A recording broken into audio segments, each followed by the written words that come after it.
Okay, nice to meet you, everyone, and thank you for coming to yet another of our monthly seminar series for the Resilience Research Group.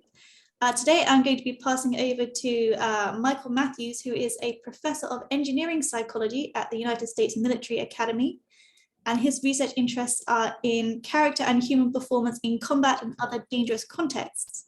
And he'll be talking to us today about the role of character strength in overcoming trauma and adversity. So without further ado, Mike. Well, first of all, thanks so much for having me as a guest on this and to speak to your group. It's a really great opportunity, I think, to kind of discuss these very important issues. I'm always intrigued by where people are from and where they're listening in from in this modern era of digital communication. So if in the chat bar, if you want to indicate where you're dialing in from, we can all kind of see form a common bond and see where we're all sitting today. So at your convenience, go ahead and do that. If you go to the first slide then, Jennifer.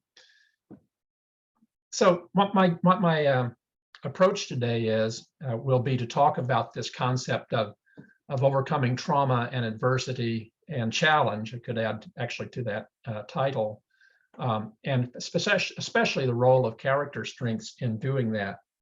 So for the past 22 or 23 years, I've been focusing most of my research on how soldiers adapt to challenging situations. And in the case of the U.S. military and many of our allies, of course, the world changed on September 11th of 2001. And, we've had a small army and a small military, relatively speaking, at least compared to our own historical levels of numbers of soldiers who've deployed continuously from either Iraq or Afghanistan, and now more recently a little less so, but it's been very challenging to them, not just in terms of combat, but in terms of the training cycle and being away from the family and all the sorts of issues a soldier in today's world has to deal with. But I think I've learned a lot about that. That is also generally important to other people in other walks of life. And that's what I want to share with you today. So the first part of the presentation, we'll talk about generally about how humans respond to adversity, the patterns that we tend to show as a species. In the second half, and the part I'm probably most enthusiastic about in some ways, is how positive character can be used to mitigate against trauma and adversity and challenge. Now, I'll try to keep the formal presentation fairly short. And so we can open to a discussion, which I think is provides more value as a rule than death by PowerPoint. So if you go to the next slide, please. So it seems like that we're all experiencing across the planet an unusual sort of era of hard times, and I don't know if that's absolutely unique to the second decade of the 21st century, but it certainly captures what's going on now. In the US, for example, sharing with the rest of the world the pandemic and imposed upon that across all of us racial and social injustice issues. And unfortunately, a significant degree of political instability and stress.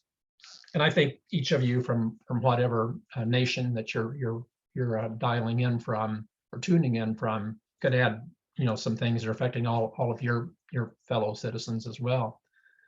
But all that occurs in the context of mundane challenges and stress. And so if you work, you probably have a job stress to some extent, and unless you're lucky enough to be a professor. I sometimes laugh and think, thankful I'm a professor and don't have to, nobody dies under my watch as a rule. Family stress, economic stress, especially being driven by the pandemic these days and the changes we're seeing in sort of the economies of various countries. Maybe driven partly by the pandemic, social isolation. Some people are really probably more affected that by others, depending on the nation you live in or the situation you find yourself in within your country, and just general life uncertainty. So I'd argue that hard times are sort of an inevitable part of being a human being. It's part of the human condition. So while it's good to try to address those hard times and get a cure for the pandemic and to attack racial and social injustice and all of those things, more important is how we learn to adjust to these challenges. And the last little bullet there, trauma, adversity, and challenge, I think it's worth making a small distinction among those. So trauma, from a psychological perspective, would involve a person participating in a personal basis with something that is truly traumatic and painful and potentially life-threatening. So an example would be, in my own case, the first time, at one time in my life, I thought I might want to be a police officer. So I was doing a ride-along in college and with a police department, and we encountered a deceased subject who, I won't go into the details because it was pretty bad. But it was traumatic to see a person, killed in that manner, and I didn't sleep well. And for a while, I felt sort of this out-of-body experience, and that'd be an example of trauma, or for a soldier or a police officer taking a life, or something of that nature, or surviving an earthquake, or having 6 family members die of the pandemic, and whatnot. There's a lot of trauma in the world. So trauma is one thing. Adversity is another. I think adversity is a common denominator in life. Adversity are just things that make reaching your goals difficult. So, for a marathon runner, you hope and pray for a sunny, mild day, the highs in the maybe mid 40s or low 50s, and you go out and run without much wind. But it seems like one of the few marathons I've done, it's always been rainy and cold and windy. So those would be the adversities that get in the way of your goal. And by analogy, there are a lot of adversities in our lives, and something, again, it's part of the human condition, I think. And then finally, challenge are when we have obstacles that get in the way of specific goals. And an important part of resilience is learning to frame these obstacles as a challenge and not a threat. We can say a bit more about that as we go along. But all these things are a little bit different, and they affect how we feel, how we adapt, how we perform, and so on. So next slide, please. Kind of just quick here, if you look historically, I just put up 5 or 6 examples of significant historical events that affected large numbers of populations, from the American Civil War to the worldwide flu epidemic, the London Blitz in World War II, polio, and so forth. When you look back at this historically, the common denominator of how humans respond as a species is one of resilience. Granting that individual consequences or reactions, probably a better word, vary a great deal. I think it's worth noting and keeping in mind that as we endure hard times and specific things like the pandemic, that a basis of hope is that as a species, as a group, generally we will come out okay in the end, despite all the rough patches. Next, please. So there's a Chris Peterson on this call, a biologist, but another Chris Peterson was a psychologist at the University of Michigan. And the psychologist Chris Peterson and his research colleague Nansuk Park, also of the University of Michigan, gave a lot of thought to how people respond to adversity and trauma and challenge. And they conceptualized 4 different trajectories that people tend to show. Now, I would add, as you look at these trajectories, it's possible that you could have maybe 2 trajectories occur. You could superimpose, as we'll see. So you could have some disorder in some aspect of your life, but show resilience in others, and maybe growth in yet another aspect of your life. But resilience is where you hit a rough patch, your general adjustment diminishes. You have trouble sleeping, you may be depressed, anxiety, whatever the nature, whatever your response may be, but over time you rebound back to baseline. Disorder is the trajectory that receives most of the attention, and probably for good reason. Disorder occurs when the hard patch, the hard stretch occurs. You spiral into some negative consequences, behavioral and emotional, and never really quite recover from those. There are also people that are somewhat invulnerable. I'll give you an example here in a moment. And then a very interesting path or trajectory that's not talked about much is called post-traumatic growth, or just growth in response to trauma and adversity. So let me just dig into each of these 4 trajectories a little bit, and then we'll talk more about character. So let's go to the next slide, please. Thank you. So disorder just is defined as I've just said, a person who experiences trauma and adversity and baseline declines and doesn't come back. You can see on the slide some of the behaviors that might follow. So in 2008, late in 2008, the Chief of Staff of the United States Army, George Casey, General George Casey, contacted me to consult with him on and myself and a couple of other psychologists to consult with the general on how the Army might respond to the problems that resulted from soldiers being deployed and redeployed over and over again. And what we were seeing in the U.S. Army was increased rates of depression and substance abuse, and then soldiers just doing kind of dumb stuff, which we call conduct disorders, getting into fights when they're at home, maybe family disturbances, getting arrested for fighting and whatnot. Suicide rate doubled among the U.S. military population from 2000 to 2008, and so on. So triggers for disorder are trauma and adversity. If you want to, during the discussion, we can talk about this concept of moral injury. I think it's very intriguing. It's a little different than PTSD. And then the emerging knowledge of understanding the role of mild traumatic brain injury and chronic traumatic encephalopathy that results from head injuries that occur during combat, and in some cases, other aspects of life as well. So next, please. So this is a walk away point too. So it's fair that the press and science gives a disproportionate amount of attention to disorder because you've got to address it. So if you don't address disorder, it doesn't generally just go away. But the good news is that even in the worst of combat situations, our soldiers, 85%, at least 85%, don't show the disorder trajectory. Those who are more vulnerable and more likely to show the disorder trajectory, some of the things that we found are related to that are the degree and intensity of exposure to trauma.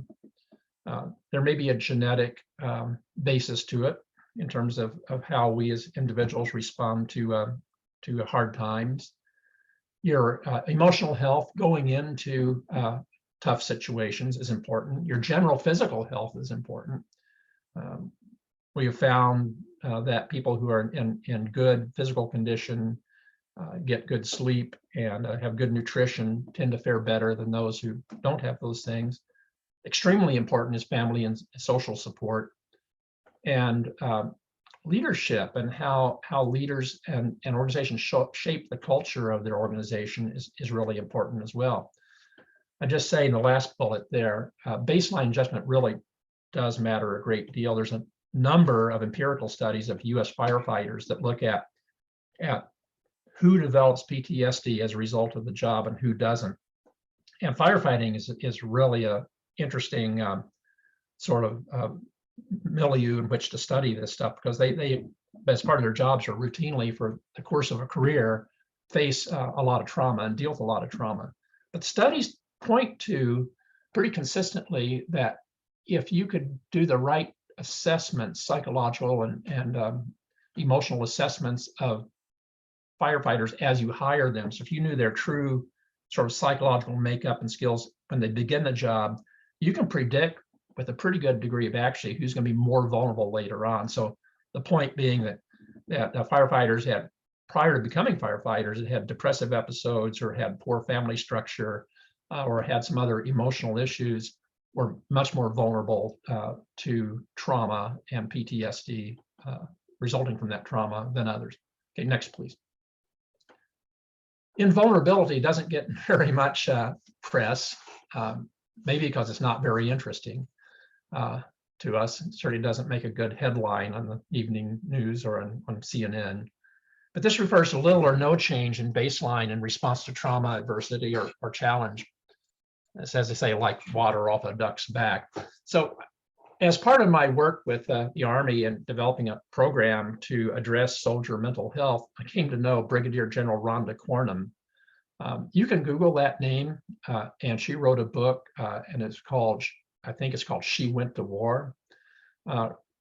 General Cornum was, she's now retired, an Army flight surgeon. She has a PhD in some area of biology and an MD, and was actually trying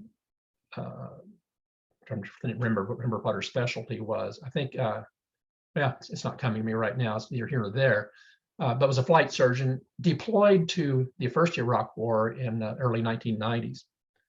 Well, she and her crew got the call for a fighter plane. One of our U.S. fighter planes had been shot down by enemy fire, and she responded along with her crew to rescue the pilot. In the process, she got shot down. Her aircraft got shot down. It was a helicopter, Black Hawk, and she was taken prisoner of war. Was shot at least once, maybe twice, with AK-47 fire. Broke some bones. Was threatened by rape and was given mock executions over the course of an 8-day POW stint. As you may recall, that war was relatively short-lived, and when the war ended, she was repatriated. But it's hard to imagine anything much more threatening and traumatic than being shot, sexually assaulted, or at least threatened to be sexually assaulted and threatened to be executed. And yet she showed no adverse effects whatsoever. She was not any better. She wasn't any worse. She was just absolutely invulnerable. So that would be an example, a case study of someone. I'd really recommend her book if you're interested in a very interesting story of how someone survives the worst that life can throw at you, and then come out okay. Now, I would mention, and it's worth underscoring, that changes in behavior, such as mood, sleep, and social interactions, often pop up even when a person may deny that they're being vulnerable or have problems. So it's fair to take a close look at people and to make a distinction of what they say and actually how they're actually behaving and adjusting. But I think knowing Rhonda, that she was indeed a person who was invulnerable. Next, please. To the purpose of this group, resilience is defined as following a temporary decline in functioning. The person gets back to baseline. The Army, our Army, and it's been a model for our Air Force and our Navy as well, and also the Indian Army, and I believe the Russians have adopted something similar.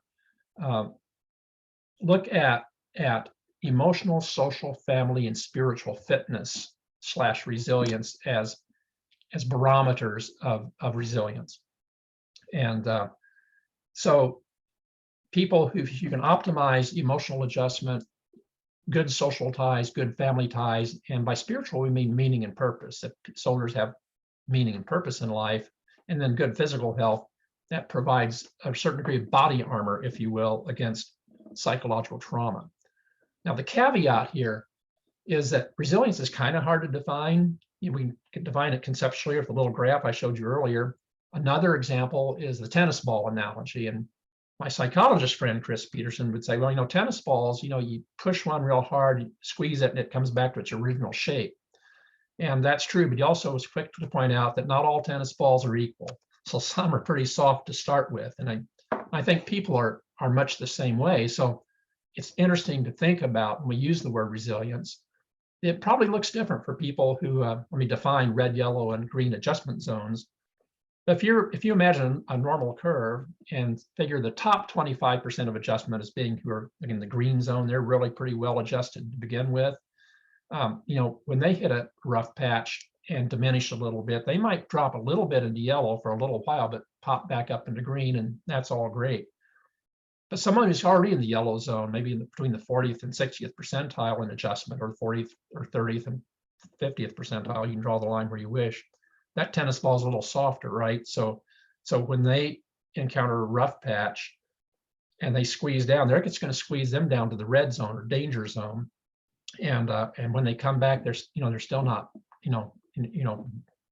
doing great in life.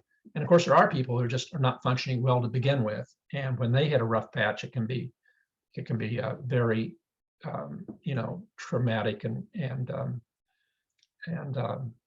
life-threatening sometimes outcomes from that in terms of suicide and so forth. So next, please. And finally, one of my favorite topics is personal growth. People who encounter trauma and adversity then pop back up and actually not back to baseline, but get better. And we call this, again, post-traumatic growth. Some of the data suggests that this may be the most common trajectory, perhaps along with resilience. Remember, 85% of our soldiers did not show pathology or disorder. So how that 85% or more is parsed out would be distributed among these other trajectories. Next, please. Just as a quick example, I did a study of about 150 of our Army, mostly Army combat company commanders returning from Iraq and Afghanistan at the heights of the war. I caught them right when they first got back, and did an assessment of not actually what their character strengths are, but rather which ones were most important to them. And secondly, towards this slide, which ones they felt they might have grown or had gotten lower on as a result of their combat deployment. And so these 150 officers, they went through some really hard times at the height of the war, leading 150 soldiers in combat, each in their company. They felt when they returned that they were better at teamwork. And then ones that are really interesting, like capacity to love. And I see this manifested among my military friends of soldiers who come back and now really want to spend more time with their family and really embrace that part of their lives. Courage or bravery, they think, increased. Gratitude, being thankful for the small things in life, went up. They think that the hard times and adversity of combat helped them build integrity and honesty.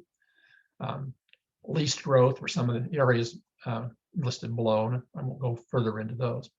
This is just an example of maybe of how post-traumatic growth occurs in one setting, in one occupation. Next, please. Now, okay, character. So most of my research the last 15 years is focused on assessing character strengths in humans and then looking how it relates to both performance in terms of achieving goals, but also resilience and adaptation. Next slide, please. Most of my research is focused around Marty Seligman and psychologist Chris Peterson's classification of character strengths into 6 moral virtues, which you see in color at the top of the slide, and then within each of the the 6 moral virtues are individual character strengths. Let me just pause and tell you that Peterson and Seligman generated this classification from a very thorough study of the psychological literature, but also religion and philosophy from around the world and throughout history. So it wasn't just because they gave a survey to 500 people and pulled these out based on some responses to true/false questions. This was based on a very thoughtful and thorough analysis of humans across history. So these 6 moral virtues are these sort of supraordinate categories which are important in doing well in life. So wisdom and knowledge, you can look at the individual strengths there. I won't read them to you. Courage. You're probably familiar with the concept of grit. I was author of the first paper on grit along with Angela Duckworth way back in 2007. You could categorize grit as being under the courage virtue, and similar to persistence. Justice, humanity, temperance, and transcendence. Now, my point here will be, and I'll give you a concrete example in a moment, is that it's not enough just to be gritty. To be successful in life and to be resilient takes more than just grit, or it takes more than just creativity, or it takes more than just kindness. It takes a constellation of character strengths and virtues from across these dimensions to really do well and to live a balanced and resilient life. Next slide, please. So this is really good because here's something that's free. You can go to or just Google this, www.viacharacter.org, or you just go to your Google engine and say, take the values in action or via character test, and it'll pop up at the website. And you can take this test for free. What a good deal. And it takes about 20 minutes. It will generate a rank ordering from your highest character strength down to your least highest. I'd rather say it that way. And so, for example, when I take that, I'm really high on love of learning and forgiveness and, and creativity and persistence and grit and self-regulation. Those are my top strengths. But each of us have your own unique sort of constellation of strengths. And the thinking here by experts in this area is that by learning to marshal your inherently, if you will, top 5 strengths, which are also known as signature strengths, you can learn to really use those in an instrumental way to help overcome adversity and challenge and even trauma. So in fact, last item from the bottom of this slide, a common assignment that we in the strengths world prescribe to people is to make a list of your top 5 strengths, get the assessment, and then over the following week develop a systematic plan on how to use one or more of those strengths to overcome an issue of that day, or of that week. The results show that people who do that have an increase in positive affect and a decrease in negative affect that persists for several weeks and is equivalent in effectiveness to antidepressant drugs. So, I think this notion of harnessing your character strengths can be extremely important in how you adapt to and overcome adversity. You can think about how each of you have used these strengths to reach this phase in your career. And the last point, which I think is most important, is no one strength is enough. You have to learn to draw on what I like to call it your strengths toolbox. We each of us have a toolbox, and you need more than a hammer to be successful in life. You need a whole range of tools. Next, please. So we're getting close to the end of the formal presentation, but so let me present these strengths in another manner. If you look at the inner circle of this slide, hopefully you can see it. The inner circle is that life, our goal is a life of pleasure, engagement, and meaning. I think most of us would agree that is a good end state. And the notion is that this combination of virtues and individual character strengths all feed towards that goal. Now, as a professor and a scientist, I'm probably going to have a different strength profile than someone who's a firefighter or a soldier or a teacher or maybe even a kindergarten teacher probably has a different profile than I would. But I can't have all my eggs in one basket, so to speak. So wisdom and knowledge, while that's really important to be a professor and a scientist, that doesn't help me when it comes to getting along with colleagues or my family life, where I need strengths of humanity, or in dealing with the inevitable, end of life, the transcendence and understanding, meaning and purpose and so forth. So I do some work with the National Basketball Association, a couple of the teams, and one of the things we talk about is for their players, these NBA players, they've got to be great on the court. So they have great persistence and grit and vitality, but they're also human beings. And they all have families and they have other goals. And so they have to, so they need to learn, as we all do, to draw upon your strengths toolbox in order to come up with an effective plan to live a balanced and meaningful and resilient life. Next, please. So optimizing your trajectory, just a couple more slides here. My point about cultural narratives is an important one, as it feeds into media coverage in the following way. So in the US, at least, back during the heights of the Afghan and Iraq war, it seemed like almost every day you'd open up the New York Times or other news media source, and there'd be a story about a soldier who had PTSD. And they do. I mean, PTSD is a real thing. Of course, I'm not minimizing that.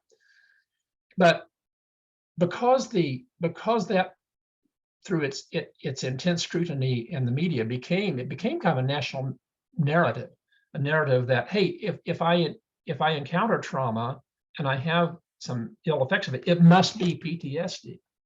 And I think it's important when you're dealing to train soldiers or others in any walk of life to know that we all have adverse reactions to extremely traumatic events.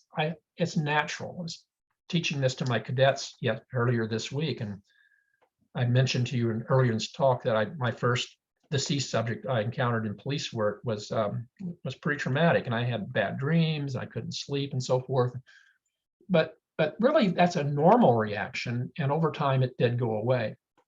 But if you believe the narrative, then when you begin to encounter those very human and normal and actually I think maybe desirable reactions to adversity and trauma, you could self-label as being a PTSD or another disorder, and that could feed back into a longer lasting sort of pathology, perhaps. Basic skills to increase adaptive response are available and learnable, and that's the basis of the program we came up with for the Army. Next slide. What can you do then? Build and maintain self-awareness. One thing is take the VIA test and kind of see where your strengths are. Learn to capitalize on those strengths. Get out in front of potential threats to well-being. When you've got a major goal coming up or a major deadline, don't wait till the last minute trying to overcome it. Come up with a well thought out plan. Have instrumentality in your approach to adversity and challenge, and that should increase not just your ability to achieve the goal, but also to do so in a resilient manner. Cultivate good habits and practices that improve mental emotional well-being. A lot of research from the Army Surgeon General's office, and this is not profound, it's almost common sense, but we have data to back it up, is good sleep hygiene is especially important in these situations, and good nutrition is really important in terms of maintaining brain health, and then third, exercise and physical fitness is really important. So these are things that are under your control to a large extent. The bad things that happen to you outside of your control, well, there's maybe not that much you can do about that in some cases, but you can certainly control your sleep and your nutrition and your physical well-being. And equally important is building and maintaining strong social relationships with family and friends. Next. And this is, the good news is, I think this might be the last slide. So resilience is all about maintaining your strengths in the face of adversity. One thing I've learned in studying this for the last 15 years is that we tend to place responsibility for resilience inside the person. And to a large extent it is in terms of your psychological makeup and skills. I think is even more important is the social and organizational environment in which you live and work. So family is especially important. Good positive leadership is exceptionally important. And an organizational commitment to values and virtues is extremely important. Meaning and purpose should be a personal and organizational priority. I want to work for an organization that prioritizes those things. It's a huge buffer against hard times. Next, I think we're just ready for, so that concludes my formal presentations. You can take the slides off, and I'm happy to respond to any questions you may have. Thanks for your attention. Thank you very much, Mike. That was a great presentation and really thought-provoking as well. Anyone who has any questions, you can either type them in the chat or speak them out loud. We do have one question already during the presentation, which is from Gina, who asks, looking at the moral virtues and character traits, does resilience look the same everywhere, or does culture and context matter, especially when thinking about collectivist cultures? Gina, thank you for that question. That's an important one. And when Seligman and Peterson put this VIA classification together, they looked across the entire planet, and so they argue that these 24 strengths and 6 moral virtues are common to the human species. Now, I would say they may manifest themselves a little bit different from culture to culture, but the core importance of integrity and love and kindness are appreciated just as much in North Carolina as they are North Korea, I would argue.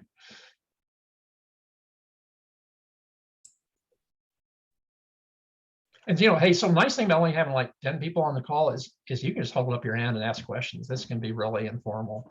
I've done some of these really like 800 people on the call. It's really hard to do it with that number of people. But so if you have a question, please chime in or something to contribute. I appreciate different views and different perspectives on this as well. I did have a question about invulnerability.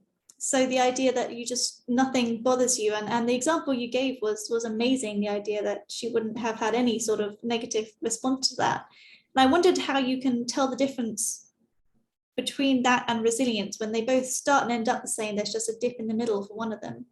Yeah, it might be that they're.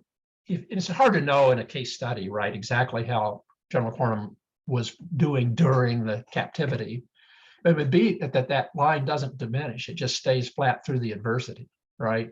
Whereas with resilience, you do have that diminishment and then a rebound back to baseline.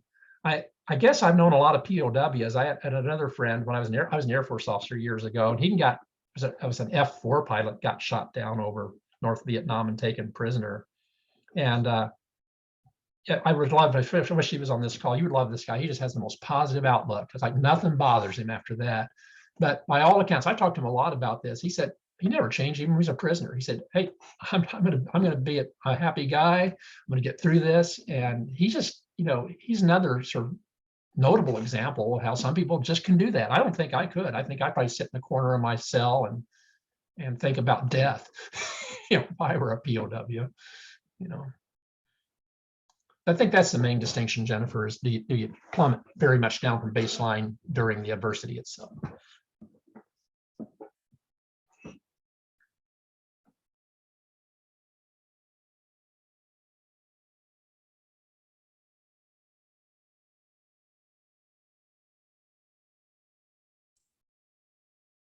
Do you remember, if you have a question, to unmute yourself as well? Remember, everyone is currently muted, but while I'm giving other people time to type in the chat, I found it really interesting that one of the outcomes of war that you found was capacity for love. Could you talk a bit more about that?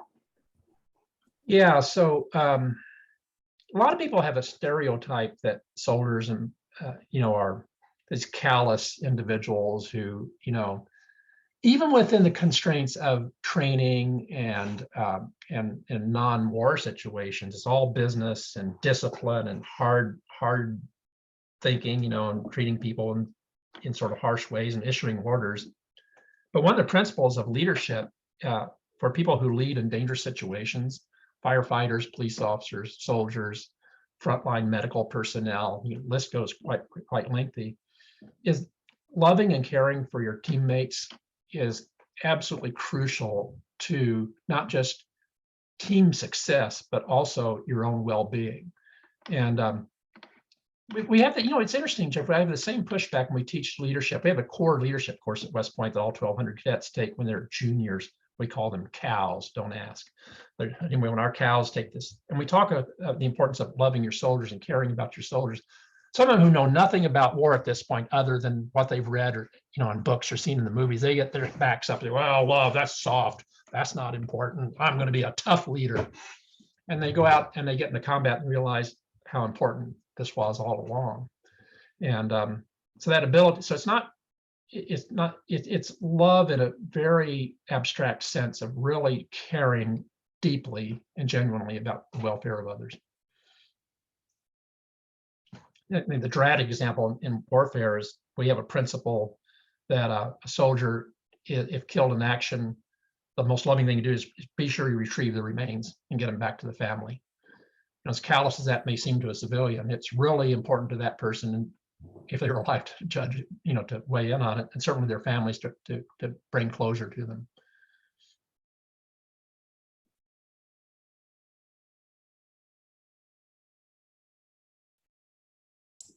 So we have another question from Gina in the chat, okay, who is asking, thinking about methodology, trying to capture resilience through different methods. Mm-hmm. Much of what was discussed appears to be based on quantitative survey questionnaires. What would you see as the role of qualitative research in this topic? Absolutely essential to getting the full story. So we've done, I'm just coming off a 5-year longitudinal study of character development at West Point among cadets. funded by the Templeton Foundation. They gave us a couple of $1 billion to go do that, which sounds like a lot of money until you start spending it. And it seems like it goes away in a hurry, right? But anyway, so we had a combined approach. We did do some surveys, but we also did focus groups and qualitative analysis of assignments that cadets were given to write about and reflect on character. I think it's like the old analogy of the three blind people trying to understand what an elephant is, right? So if you're the quantitative person, you might grab a hold of the elephant and say the trunk and say, well, an elephant is like a snake, right? But if you're a qualitative person, you might grab a hold of the legs and know it's like a tree trunk and so forth. So to get the complete picture, it's absolutely essential to look at all aspects of that, all the methodologies we have at our disposal. Good, Gina. I hope you're doing that.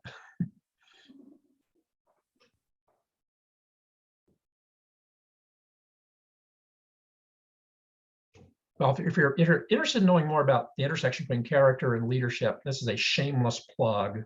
So I apologize for that. But the most recent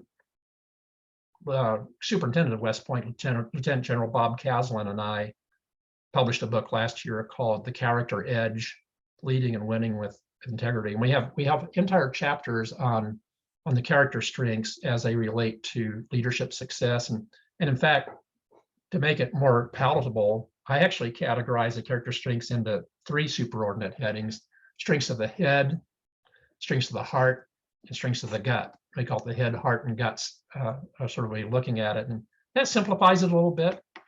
But I think that you can see this in any human being that's gone through a trial in life, that the guts only take you so far. Smarts and caring and love and kindness are just equally important. And then we also address the latter chapters of organizational aspects, which, as I've already said, I think are the most important in many ways.